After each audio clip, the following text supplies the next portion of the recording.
So, Hannah and Scott, thank you for being willing to talk to me about the analysis Pew has done about the 2024 electorate. And I kind of just want to start by getting to know each of you a little bit better.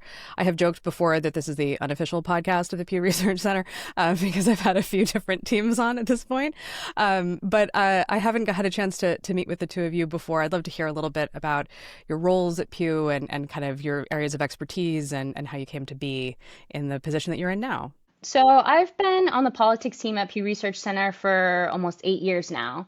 And more broadly, I've been studying the American public and how they view politics, how they, think about political news and how they vote for a number of years. I got my start at NBC News during the 2014 midterms, working on the decision desk and getting immersed in the exit poll world.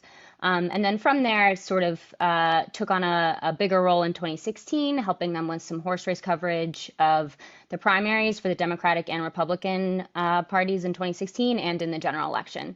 And I made my way over to Pew a few years ago and have been happily studying the public ever since. Excellent. That must be, is it a nice change to go from the horse race coverage to this more kind of I guess less pitched version of political polling? For me, yes, it was a really great transition because, election is a mark in time. And so I really wanted to get a deeper understanding of the shifts over time, how people were viewing, politics in non-election years. It's very crucial to understanding our society. It's not just how people vote, it's how they view a variety of events. And as we'll talk about later, not everyone votes, and we want to reflect how everyone thinks in our country today. And so, yes, it was a welcome change. That's great. Well, thank you, Hannah. How about you, Scott? Well, I've been with Pew for a long time. This is over 20 years for me. I was an academic for much of my career, over 20 years as a college professor of political science, studying public opinion. Got interested in doing surveys and had some experience with it, and was fortunate enough to then be able to transition over to Pew in 2002 on a full-time basis. But for the last almost 10 years or so, I've been a part-time advisor to the center, working mostly with our methodology team, sometimes with the politics team particularly on this particular project, validating our panelists' votes and writing about the election. But I too worked at NBC for a while as a consultant, and I met Hannah in 2014 when she was working there. So. Well, polling is a small world. Yes, that's great. Yeah. So maybe let's start just with what this project is. Every election cycle, for as long as I've been paying attention to Pew, I feel like there has been something like this. How far back does this type of this post-election analysis of the makeup of the electorate go with Pew? How long has it been doing that project?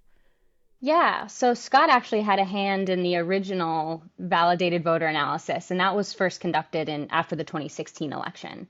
And so we do those every 2 years after the general election starting in 2016, then the midterms. And so this was our fifth edition of the validated voters report.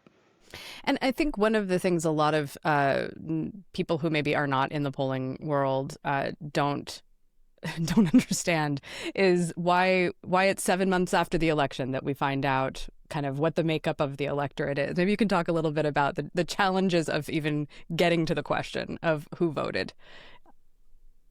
Yeah, it is frustrating because people want to know pretty soon after the election, well, why did this happen, and what were the forces that drove it, and what could have been done differently if you're on the losing side. But the fact is that we're depending on obtaining the actual state voter turnout records. And this, as you know, elections in the United States are very decentralized. Each state has control of its own elections and follows its own calendar in terms of updating its records and making them public. So we have to wait until all of the states have reported to where we have a complete picture of the electorate. Now, that doesn't mean we can't start sooner. We actually get a lot of these data within a month or so of the election. A lot of states are very, very fast in turning theirs around. And so we're able to work on on the project and to get a good sense of what the story is well before the time that we released it last week. But we just need to wait because that's the way the wheels of the administration of elections goes. Yeah, it's something we've addressed on last year on a couple of episodes, talking to Michael McDonald at the Elections Project, and then also to some folks from some of the, even just like the voter file companies, about the complexity of getting these records from different kinds of governmental units, let's say, depending on the part of the country that you're in. It may be down to like the village or the township that is holding these records, and so it does take time to gather all of that. So it sounds like you're kind of incrementally collecting the data as it is available. Maybe then talk about how you go about, obviously, one of the other things we know from those conversations is that it's very different state to state, how much kind of demographic data, or even for that matter, voter party affiliation data is on the record about the electorate itself, just from like the voter registration file. And obviously, when people are filling out their ballots, they're not also filling out a demographic screener prior to doing so. So talk a bit about how you kind of make these correlations between what we know about the demographics of an area, or about from the panel that Pew has, and projecting that onto the actual results that we obtain on the kind of just the ballot counts. So this is a really unique analysis in that we have a massive panel, our American Trends panel, of thousands of adults. And so we have a variety of information, both about, the demographics of the people on the panel. So their race, their age, their relative income status, their educational attainment. And really what the value of matching that panel to these voter file records is that we're able to confirm their turnout. And so, as you're well aware, one of the major factors when people are responding to surveys is that they might feel social desirability, to say that they voted. They might feel like they should say that. It's part of their civic responsibility to say they voted. And so part of what this match allows us to do, and it's 3 different vendors, is to confirm that they actually did turn out. And so it's validating their turnout, hence validated voters. And so most of the other information that we're getting about how they voted, or their political preferences, or some of these other demographic things that you're pointing to, are actually from our panel. But that's, the unique value out of this particular project, is that we have a really rich portrait of the people who turned out and the people who didn't. But we're able to validate whether they actually did turn out in one of 3 voter file vendors that we use. I was just gonna throw in a plug for a report that we wrote in 2018, where when we kicked off this project in 2016, we actually had relations with 5 different commercial vendors, and in addition to validating votes in the 2016 election, we took the opportunity to actually try to evaluate the quality of the demographic information and other data that you can find in these commercial voter files. And of course, as your audience might know, if they saw these earlier podcasts where you talk to some of these vendors, the value of these is largely, I think, for the campaigns themselves. They use these to help them reach their voters, or to try to convert people, to mobilize people that aren't regular voters, and not so much for research purposes as we use them. But we thought that it would be helpful to kind of demystify the voter files, and so we took a look at how good is the demographic information in it, and sort of what does it tell us beyond just whether somebody voted or not. And that report's on our website, and I think it's still pretty interesting.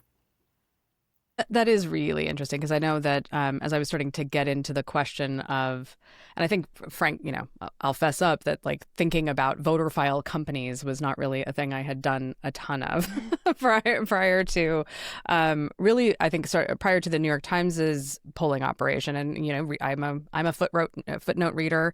If you write a methodology section, I read your methodology section.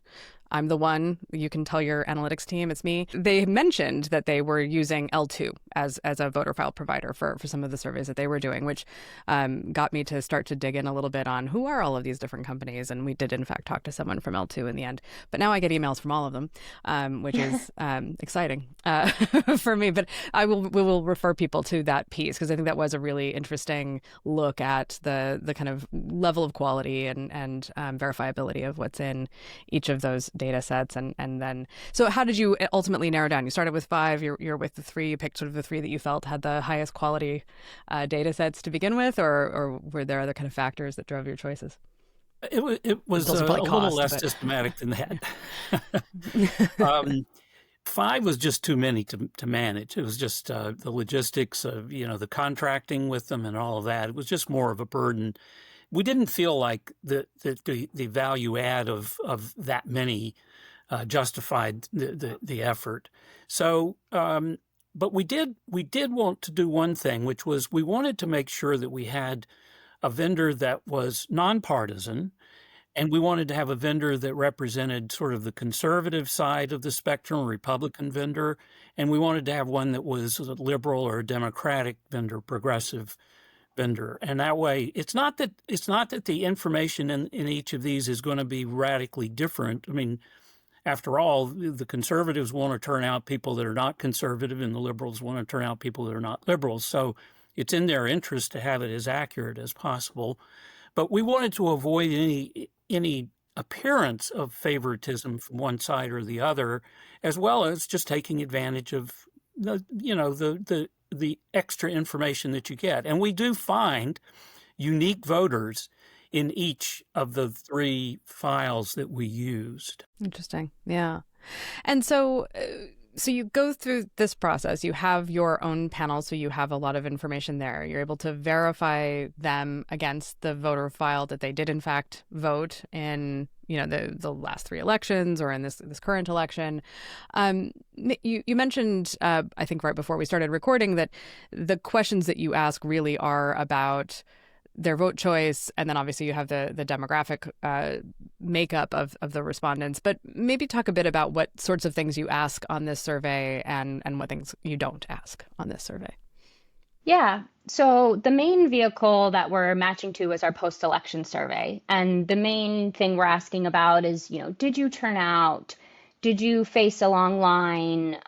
If you didn't vote, do you wish you'd voted? And one of the key things I'm guessing we'll talk about is if you didn't vote, who would you have supported in the election? And so we're asking a variety of things about voting behavior. We take that opportunity to ask a couple different issue questions. But again, it is a panel. And so we've been tracking pre-election attitudes throughout the 2024 cycle. But yes, that post-election survey where we take the full panel and we ask them about their voting behavior in the most recent election in 2024 is where we ask about those things like your vote choice and how did you vote? Did you vote by mail? Did you vote in person? Those kinds of things. Yeah, I think there was a particular interest on that topic that I noticed in the report was that the number of people who are doing in-person early voting is growing. And obviously it's a relatively, depending on where I'm originally from Oregon, where it's been vote by mail for like ever. And now I live in New York, where we just got early voting in this last election cycle, actually, or maybe the last 2. And so it's interesting to see that rate of growth. Were there any kind of interesting trends that you saw in terms of things like wait time or method of voting across the sample?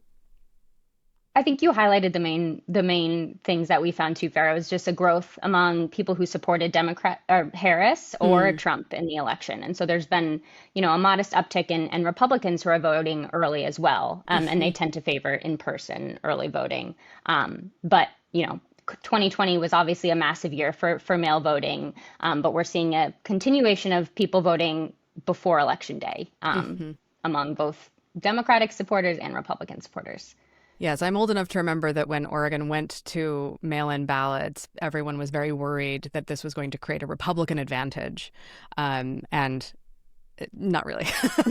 Like, it just turned out to be the way it is. Like, no one minded. And obviously, it's now just effectively mandatory. I think my mother fills out her ballot and drops it off at the library across the street. But that's because she waits till the last minute. So, sorry, Mom, outed you. But it's interesting to have that kind of data. It's also, heartening to see that people are adopting these new methods of voting, since obviously making it easier to vote, I think, is a good thing in general.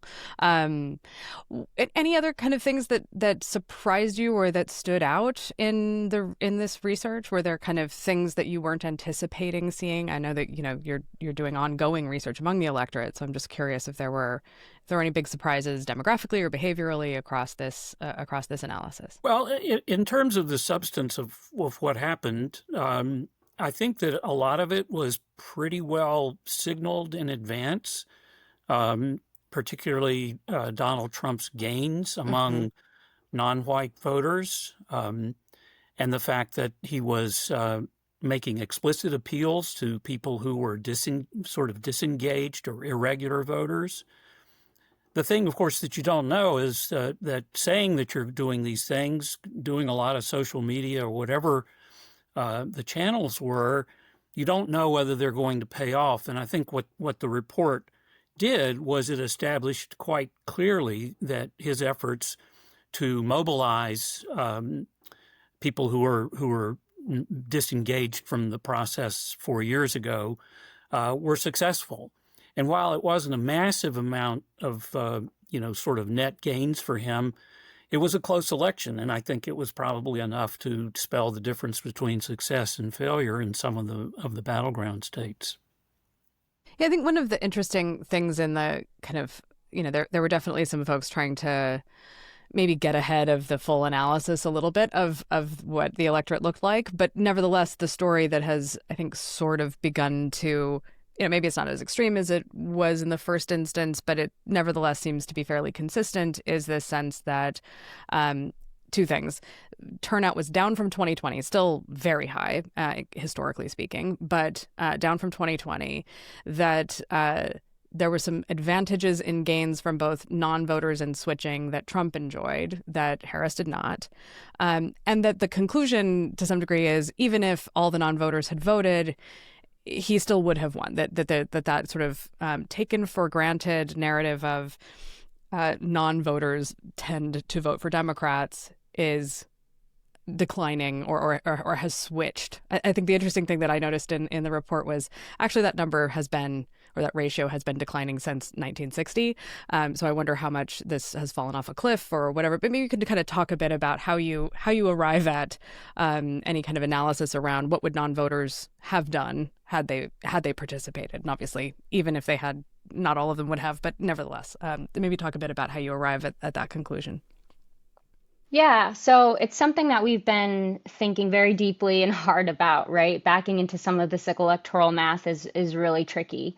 And of course, we don't have the full counterfactual to just rewind in time and simulate 100% turnout and what that would have looked like. One of the most straightforward ways we have to go about that is what we just discussed, is just asking non-voters who they would have supported. And we found that they were pretty evenly divided. Kind of enjoyed like a modest advantage over Harris among this group, but very close. And Democrats have long enjoyed, I think we see that in a variety of ways, a turnout advantage, right? When turnout is higher, Democrats do better. And there are kind of like interrelated themes here, right? It's the people who don't turn out consistently, they're more likely to be voters of color, they're less likely to have formal levels of education, they're more likely to be young. All of those things compound, right? If that relationship between the Democratic advantage among these groups is weakening and they're also less likely to turn out, that suggests that when turnout's higher, Republicans are starting to even the playing field among Democrats. And this is something I think we've been acutely attuned to in the Trump era. So I think there's evidence of this relationship weakening beginning potentially in 2012. Again, it's hard to arrive at some of these estimates. But certainly, I would say 2016, 2020, and now 2024, I think we're getting more evidence from these variety of different analyses to suggest that that relationship is weakening. But yeah, Scott, I don't know if there's anything else you want to add to that.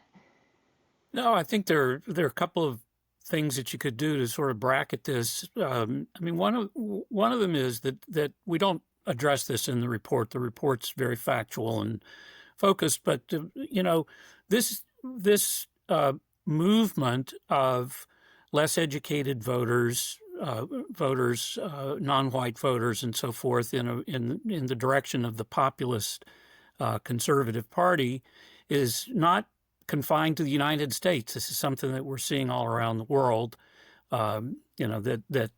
These changes are not happening in a vacuum here in the United States. Trump is obviously a factor, but he's not the only reason that this is happening. At the same time, we are kind of reluctant to even make a statement quite like that, because we know that this election was held in the context of a very specific set of conditions, that Joe Biden was an unpopular incumbent, that he had presided over the country during the COVID years with a lot of inflation, which of course was happening in lots of other places in the world, and people were in a very anti-establishment mood. It's hard to know whether any incumbent could have weathered that, and ultimately he didn't. But his successor couldn't get it, couldn't get the job done. So I think that if you're looking for a sort of big picture bottom line from this, it's very hard to say what the implications of the election were. But it's very intriguing to see, as Hannah says, that something that's been true for a long time just wasn't true last year. Turnout versus persuasion conversation is really interesting because inherent in it is this idea that views are fixed in a funny way. And we know that views change, particularly among people who don't turn out consistently. I love to point this out, but it's important for our community, I think, in the polling world, is like we're some of the weird ones. We study what people think about politics, and a lot of the country doesn't think about politics. And so, again, Scott's suggesting we don't want to be too declarative about this, but views change, right? A lot's already happened in the past 6 months. Things will happen over the course of the next few months, of the next few years. And so, of course, that's our job, is to track how people feel. But that's part of the weird tension in some of these conversations is, turnout is you're either this or this, and you either turn out or you don't. And we know that that's not how elections work or politics work.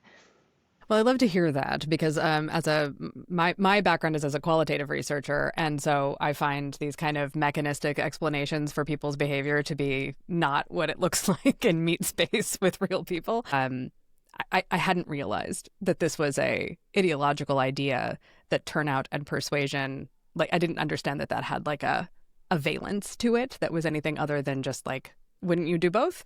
But apparently, at least amongst Democrats, there's like a real theory about that. One thing makes you go far to the left, one thing makes you to the center. Odd. As a marketer, it's like, I think I need both, but okay.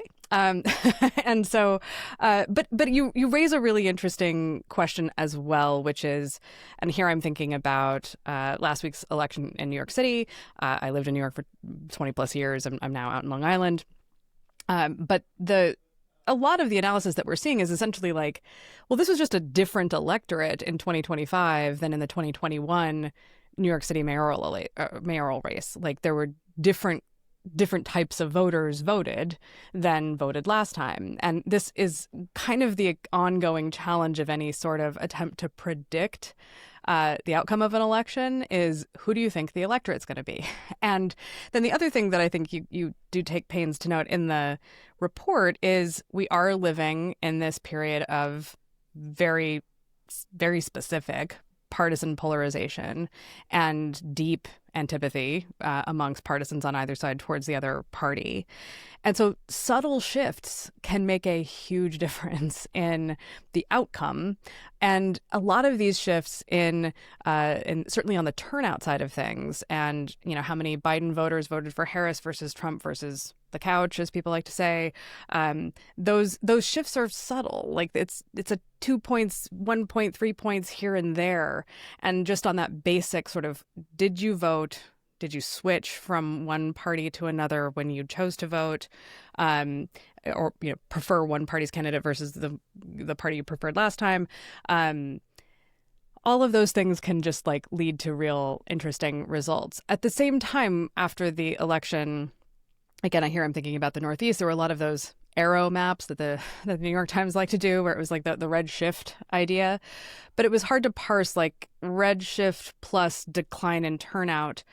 I'm curious about whether anybody is attempting to kind of model this state by state, since obviously we don't have a national popular election. It is an electoral college process. The UK loves to do their MRP studies, and hardly anybody does them here. And I'm just curious about how much anyone's trying to model sort of state by state how turnout worked, or how that affected outcomes. We did take a look internally at our data. Our panel's not really designed to do state level analysis, and so we've always been very reluctant even to do battleground states versus all the others. But we're all very curious people, so I did take a look at that. And what you see is really not surprising, because the campaign was so heavily focused on the battleground states. Turnout in the battleground states was quite a bit higher than it was in the rest of the country. Now, I don't know if you have to take into account which are the battleground states and what's their baseline level of turnout. But the fact is that there was a lot of mobilization going on there. And so you didn't have as much fall off in support, let's say, differential fall off that hurt Harris, because Biden's voters didn't turn out at a greater rate than Trump's voters didn't turn out. Not saying that very well, but so the mobilization in the battleground states helped.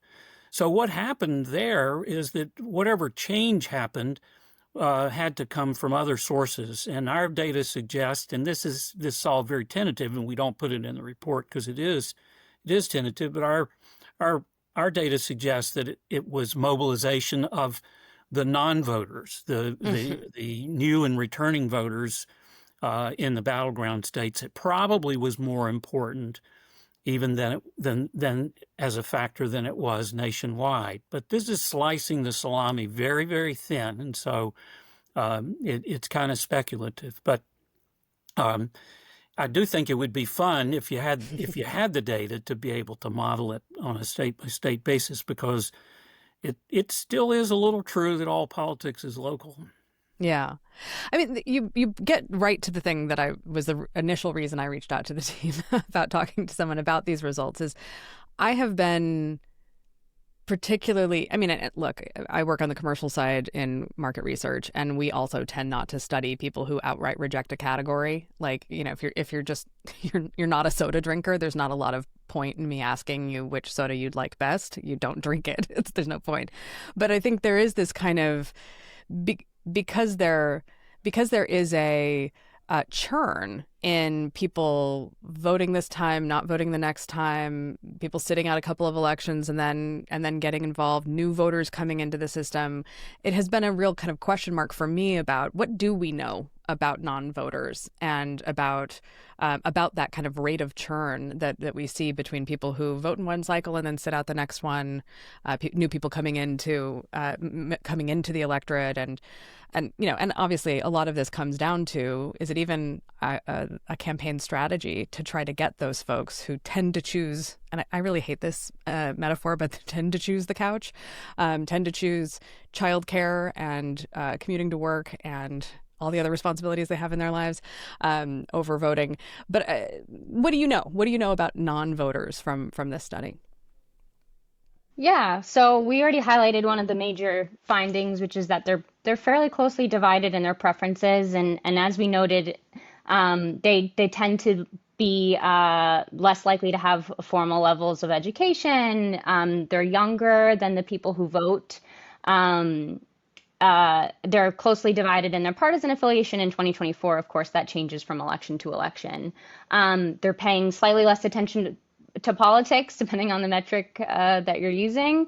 But yeah, I mean, some of the characteristics that hold for that held in previous presidential elections were true in 2024 as well.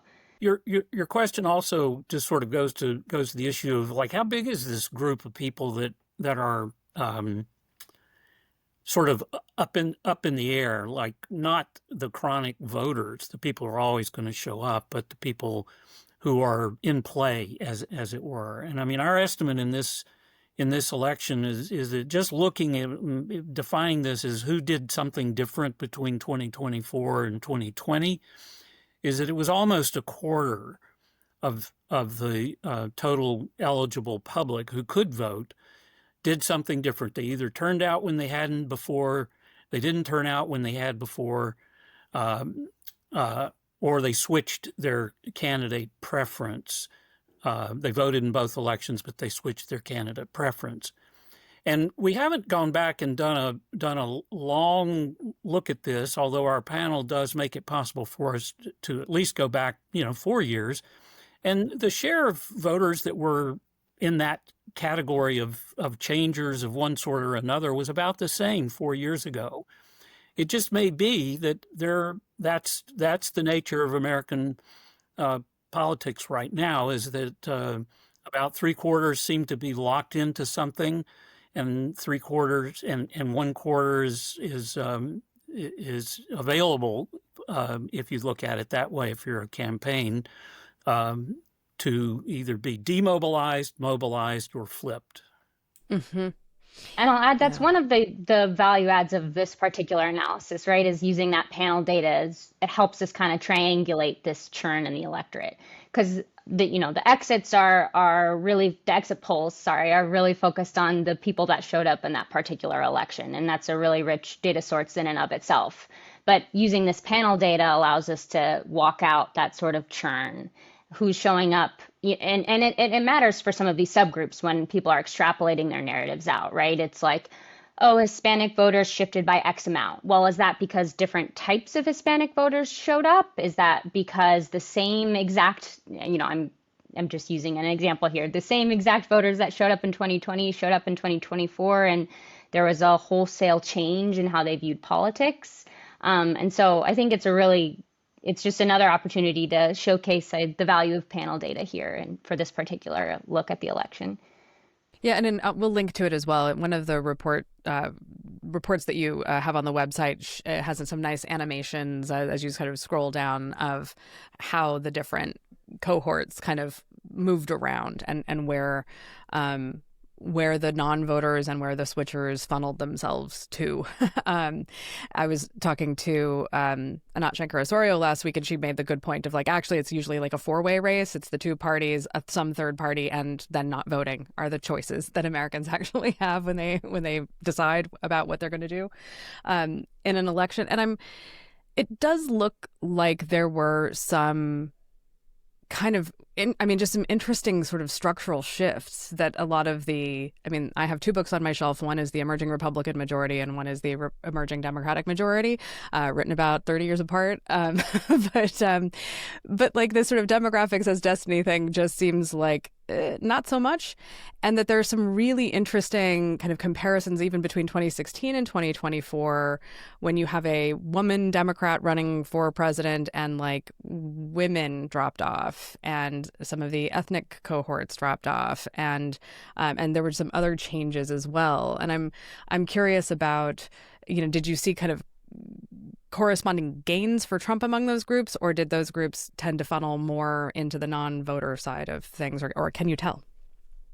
Yeah, I think this points to something you asked earlier, which is like one of the key questions, and it's that I almost think of it as a spectrum, right? If you're turning out people who haven't supported you in past, that's a form of persuasion. You're convincing someone to turn out. And so it's like, it depends on your starting place, of course. If you're locked into politics, Are you sort of souring on whatever political party you've been attached to, or are you not liking the candidate that's representing that party at that time? And so maybe you decide sit out this election, or as you pointed to, there are a variety of just daily life things that occur that might prevent someone from casting a ballot when they plan to. And then you might make your way all the way over to the other side and decide to switch your allegiances. But obviously, if you're someone who hasn't been engaged with the political process before, depending on where you are in life, or that is kind of a different calculus. You know, you're getting different messages from different parties, and so they just might be persuading you to turn out for the first time if you haven't before.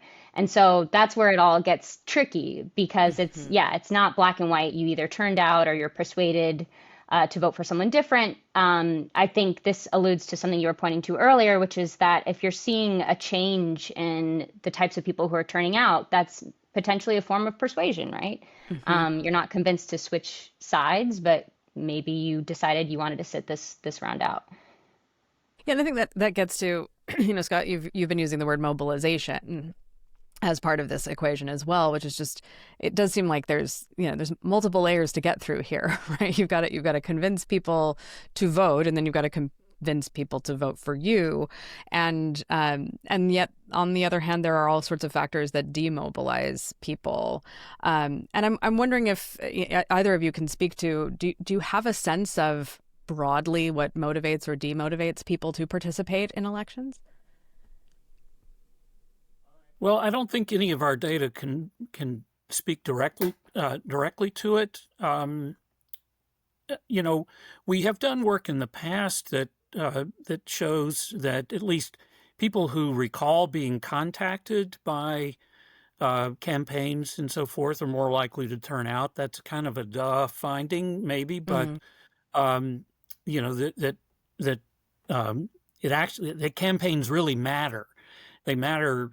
They may matter in terms of persuasion, but they definitely matter in terms of turnout. That if you don't reach out and ask somebody, there are just enough things in our society. If you're not already an intrinsically highly motivated voter type of person, there's just enough going on in people's lives, enough friction in the process that, it's easy for people not to vote. It's just not as important to a lot of people as it might be to the three of us, for example, because we study politics and keep on top of this stuff. So because of that, campaigning, really does make a difference. And we can see it, for example, in the turnout in the battleground states as compared with the rest of the country. The question of persuasion is a different story, and there I think what is interesting is that we know that people who are really highly politically engaged tend not to be very persuadable, right? I mean, they are paying attention to messages, so at least theoretically you might be able to persuade them, but because they tend to be ideologically inclined, they are not really open to persuasion to the same degree as people who are not as politically engaged. Mm-hmm. And so the consequence of that is that what moves them tends to be things like unhappiness with the status quo, inflation, having trouble making ends meet, trying to figure out who to blame for the perception of job competition from recent immigrants or other kinds of things that we think were at play in this election. And if the less engaged folks are moved by those economic factors or social factors, and then the campaigns can come in and mobilize them, then you have the potential for some real change from one election to the next. And that might be one part of the explanation of, how Trump was able to come back and make up a fairly wide difference between his margin of defeat to Joe Biden and the fact that he was able to actually win a plurality of the popular vote. Yeah. I'm also curious about some of the findings that you had around age. Another kind of emergent narrative from this year is that younger voters, particularly younger male voters, shifted towards the Republican side of the spectrum. And I'm curious about what you found when you looked at those kind of age and gender breakdowns. We did see a bit of a shift among young men in particular. If you zoom out, it depends on if you're looking at 2020 compared with 2024, if, where you put 2016 in this understanding of where young men are. But our data does suggest between 2020 and 2024, a bit more of a shift towards Trump than among either younger women or older men, for example. Mm-hmm. And one of the other charts that you have in there that I really encourage people to take a look at is a like generation, well, I don't want to say generational, but a like decades based birth cohort shift, because I think that's one of the other things that sometimes, it's not like everyone's 21 forever, sadly. And so, the people who were 18 to 29 in 2016 are going to be more or less in the 30 to 30 plus category now. And there was also some drop off among those voters supporting the Democratic ticket. So there's sort of a shift to the right, which that's an old narrative that the older you get, the more conservative you become. And there was an idea that millennials were going to break that trend, and maybe they are-ish, but also maybe not. And yet this, each successive year, that kind of 18 to 29 group for young men has, like, there has been a lot of hand wringing about what exactly explains the shift there. Some analyses I've seen have shown sort of it's all kind of highly correlated with a lot of factors, that young men are attending college less, so they're not in that the higher education cohort. They may be earning less. They may be in the less affluent cohort. They may be not as sort of economically mobile, and so they're less likely to be in urban areas. I mean, there's all these kinds of factors that may correlate there. What do you make of any of those kinds of explanations of what's going on with younger voters? And the first thing I would say is that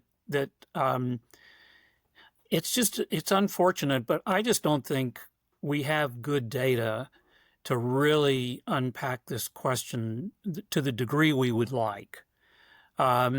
It's just the case that young adults are very difficult to find and survey to get good representative samples of young adults these days, especially young adults that are not engaged in politics. It's just it's not a dirty secret. It's hardly a secret at all that surveys tend to overrepresent politically engaged people, and that problem is really worse when you're talking about younger demographics. And so I'm not saying this to excuse our inability to give you a definitive answer, but simply to say that there's a lot of disagreement among the surveys that we saw over the course of the past year.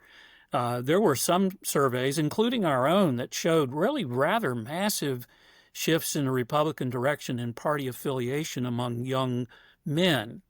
But then there were other surveys that we did that were bigger and possibly better that showed the shifts that we're talking about, but they weren't as dramatic as one of the studies was, and as some of the other surveys that you've seen published. And so I think, we have to be cautious in not over reacting to the notion of the manosphere is driving young men into the arms of the Republican Party. I think that's premature, both because we don't have the data for it, and also because there still is the simple explanation that, the last 4 years were really tough on a lot of people economically, especially people who are economically marginal to begin with, who may not be established in jobs, who are sort of more, subject to the bad winds of the economy and so forth. And so there might be simpler explanations for why young people and young men in particular were more receptive to Trump's messages than they might have been in the past. And so I'd like to see another couple of years worth of data before we draw any firm conclusions about whether there's a real generational shift happening here. I'm glad you did point out our age cohort data, though, that was something we included in this year's edition. And I love it for the exact reason that you just said. It allows you to understand how people are changing over time. And as you know, we're not 21 forever. And what our data suggested, again, not to overinterpret this turnout versus persuasion point, but the people who were born in the 90s and 2000s, the change in the margin was largely the result of a different mix of people showing up in 2024 compared with 2020. In the 1980s, it's a slightly different story. We saw higher conversion from Biden to Trump among this birth cohort than the other way around. So Trump did make some inroads among this group, and he effectively changed more of those people's minds than Harris did for Trump to convert them. And so that's just a little bit more specific, within that group when you're kind of parsing them with a fine-tooth comb. Well, and this is why this is the analysis I was the Pew analysis was the analysis I was waiting for. Is I think the level of granularity here is actually really useful because it is so easy for these kind of broad demographic cohorts to get sliced and diced in such a way that a narrative emerges really quickly that is like, young men are all turning towards the Republican Party. And that is not true. And it is also not explained by the fact that they're young men. There's all these things that come with being a young man in today's economy and today's internet and today's everything else that may be influencing their choices in this way. And I think the same thing is true as we go through kind of life stages. I mean, this years ago used to be a bigger fight I had to have with my clients about we shouldn't do we would do focus groups, and they would want to have like, here's the 18 to 28 group and here's the 29 to 34 group and whatever, and I would be like, but do we want parents in the 18 to 28 group because they're going to be different than the non-parents? And do you want the college students together with the not in college people? And like, life stage matters, context matters. They will not sound like each other at all. And sure enough, they never did. And so thankfully, we no longer have this fight. But that sort of, those pieces of context do really matter. And, there were some amusing memes going into the election about how like Gen X was betraying everyone by tilting Republican or whatever. And it's like, or maybe it's just like, when you have a house and a mortgage and, you're paying your students, your kids' tuition, you start to look for breaks. You start to look for ways to pay less in taxes or get more of a benefit from those things. And that just shifts your political orientations. And it has nothing to do with your age specifically or the year that you were born, except insofar as it makes it more likely that you're in those life stages. The thing I do think about is these types of pat explanations for things, or pat descriptions really of things, take hold really quickly. And so by the time we get these more detailed analyses of what happened in the election, it does feel like some narratives have been baked. And I'm curious about, are there any others that you think maybe get unbaked by this set of data or this set of analysis? Are there other things that you think like, actually this shed a little bit of light or cast a little bit of doubt on some things that had started to kind of emerge as explanations for what's been happening over the last 2-3 election cycles? I think you've pointed to one of the big ones, which is I'm really glad Scott pointed to this, which is just that we need a little bit more data on this especially the youngest cohort of people who are turning out. So we need more data around that. But I mean, all of these analyses, right, just help us triangulate. Like the exits serve a purpose too, and you're 100% right that sometimes narratives get formed and then it's hard to unbake them. I liked that analogy a lot. But what this offers us is just a chance to further confirm something that another analysis might have been saying. For example, the exit suggested a large shift in support among Hispanic voters, and sure enough, we found that as well. And I know, Catalyst is another great firm that put out a very extensive analysis of this election, and they saw something similar. In terms of things that made me jump back and say, like, wait a second, that's not what our data says at all. Nothing's immediately coming to mind, but looking at Scott to... No, I had the same reaction, and I'm glad you mentioned the Hispanic shifts, Hannah, because, I think that's been the subject of intense interest since really before the election, looking at pre-election polling. But, it was clear both from precinct analyses that the New York Times did and other organizations from the exit polls and others that Hispanic voters have, had shifted quite a bit. The magnitude of the shifts is, I think, debatable. Mm-hmm. And while I like our data and think we've done a good job of building a good Hispanic subsample into our panel, the reality is that surveying Hispanics is very difficult to do well. And so the fact that there are competing estimates of how much of a shift there's been are out there doesn't really surprise me. It's just the nature of the beast. But, we could also toss into the mix here shifts among Black voters. There's 15% Black voters supporting Trump, if I remember my number right, up from 8%, I believe, 4 years ago. That's not a massive shift, but given how reliable African American voters have been for the Democratic Party, it was a notable shift.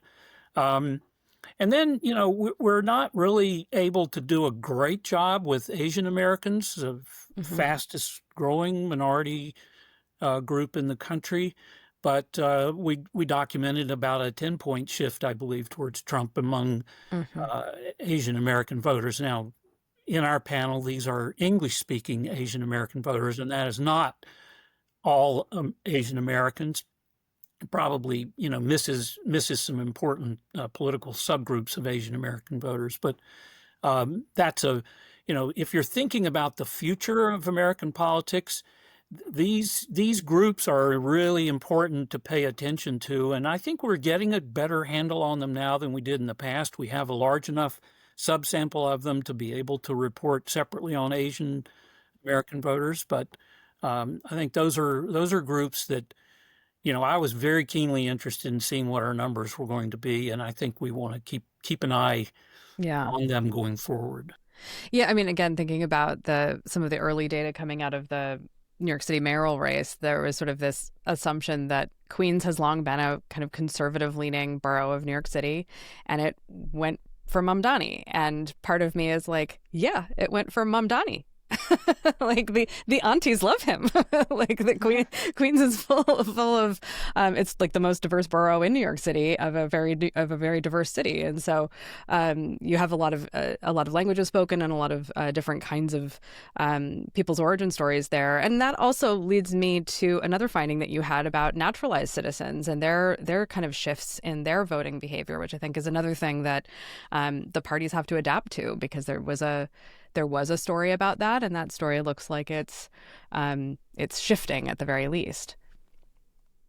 Yeah, that was another interesting addition in this year's report, and we were able to look back at 2020, and that was something real. I think I first heard it on David Shore's podcast, and we were already looking at that in our data as well, and we saw it reflected as in 2024. So Trump seemed to make gains, and again, these are mostly a different mix of voters turning out, but Trump did improve his performance compared with 2020 among those naturalized citizens, so people who are eligible to vote but not born in the United States, which is another important data point for understanding the broader context of the whole election, I think.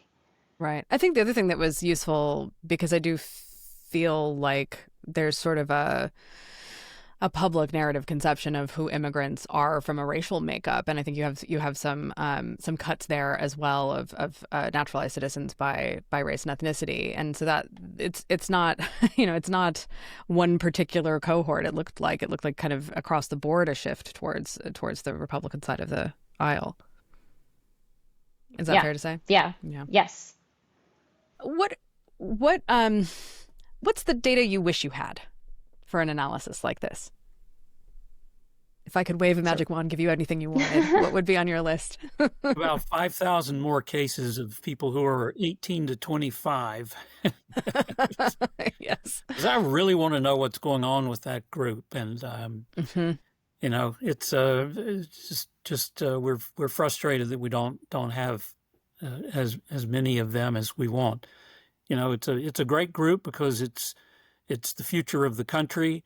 It's more racially and ethnically diverse than, other cohorts. And so it's interesting in that respect because it tells you something about what the country is becoming. But we don't have it. So. I second that. More younger adults, more people who are not as politically engaged, who aren't voting in every single election. Just more of them. Mm-hmm. I went looking last summer for anybody who just studied infrequent or non-voters, people who are eligible to vote but don't vote frequently or don't vote at all. And I'm curious about why this seems to be not more studied. I guess is the question. What do you think accounts for us knowing so little about the non-voter apart from what we can sort of surmise from demographics? It's directly related to who responds to surveys. And so it's as money is a factor, right? It takes money to find people, to convince them to respond to your survey. It's hard to convince someone to sign up for a panel, let alone a one-off survey. And so I think that's one of the core issues at hand, is just getting people to respond to surveys, particularly those who aren't paying attention to politics. If we don't do phone surveys anymore, but in the days of phone polling, if you're not interested in political news or following politics and you pick up the phone and someone says, "Can I talk to you about politics?" You're like, "I'm good." And that's true. However, you're surveying them over the phone or online. If you get a mailer that's asking you to respond to a survey, those things are correlated. You're just not as willing to respond to a survey and fill out a long questionnaire. And so, yeah, that's plagues us in our panel work and our survey work as well. Yeah. I always wonder about, just slipping in political questions and what is otherwise like a consumer questionnaire, and just like they don't know that they're coming in for politics, but we're just going to quickly ask. Yeah. By the way. Are you registered to vote? Yeah, exactly. Tack it on at the end after we've asked, a bunch of other questions about, their favorite soda, whether they drink it or not. I mean, I guess my final question for you is, what should I have asked you about this study? Are there particular things that you're proud of or interested in or want to pull threads on more that we didn't get a chance to talk about? Well, I've really enjoyed the conversation because we did talk a lot about the intricacies of putting it together and the difficulties of trying to deal with a panel that where it allows you to look over time, change in the same individuals, and so I appreciated the opportunity to hold forth about that a little bit. Yeah, yes, this is the place. I really appreciate. Yeah, yeah, exactly. And I really appreciated being able to just kind of opine on this idea of like turnout versus persuasion. It's something Scott and I have, been thinking really hard about. And so really important questions. And yeah, you identified them out of the gate. Yeah, I mean, I think it has become a thing that. Again, as a marketer, we can't expect to persuade people to buy stuff if they don't hear from us and have never heard of us before. And so this it is always both. It is always like, we have to let you know we exist. We have to give you a reason to think that's a good thing. We have to entice you to want to give us a try. All of those things are true. And obviously the stakes are different. I don't have to get you to do it like for a 2-month once every 4 years or 2 years. I can do it every day. But the thinking about campaigns matter and mobilization matters, and like where you put your effort does pay off some dividends. And so if the Trump campaign, as reported, spent more time looking at and targeting infrequent or non-voters or new voters than the Harris campaign did, or if both of the campaigns spent most of their time and effort in battleground states, then that's going to shape the turnout, and it's going to shape what the electorate looks like. And I, wrote something over the weekend about the kind of Mamdani case, which I look at as market making. Like, he went out and tried to assemble an electorate that wasn't the 2021 electorate, and it appears like the 5 candidates who ran for mayor on the Democratic ticket did that. They created a different electorate this year. And it makes prediction really hard to do, but it makes these kinds of studies really important because we can find out what kind of electorate they made and start to think about what that means for any future electorate. So I really appreciate the work that you've done and your willingness to come on and talk to me about it. It's always fun for me, and I hope for these listeners to get into the weeds of how it's done and what we can glean from it and what we can't. Thank you. Yeah, thank you so much. All right. The last thing I like to do, though, is how can people support Pew and follow your work? You can visit pewresearch.org. We study a lot of things, not just politics. So if you're interested, for example, in how people are viewing AI or a variety of different things happening in our world today, we study a lot of it.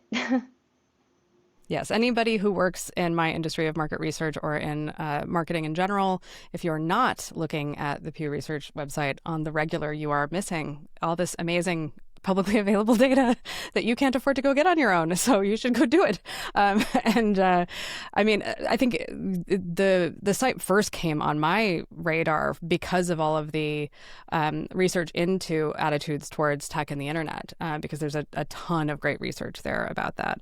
So if you want to know about AI adoption or crypto adoption or any of those things, Pew is great for that, as well as obviously the incredibly robust political coverage. So thank you for your work and thank you for coming on to spend the time with me. I really appreciate it, both of you, Scott and Hannah.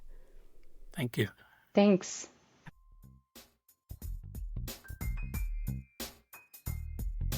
Crosstabs is a production of The Difference Engine. It is edited and hosted by me, Farrah Bostic. Music is from Audio Jungle by S Audio. You can subscribe to our weekly newsletter for free at crosstabspodcast.com. You can also follow the show on Blue Sky at crosstabspod.bluesky.social and on LinkedIn, where we share links to new episodes and newsletters. We also share these episodes via video, and you can like and subscribe to each week's video episode on YouTube at Crosstabs Podcast. Please follow us on your favorite platform, tell your friends about the show, and don't forget to subscribe on whatever your favorite podcast service happens to be. If you want to learn more about what I do, you can find me on all the socials at Farrah Bostic, though I am mostly on Blue Sky these days, or get in touch through thedifferenceengine.co. And that's it. See you next time.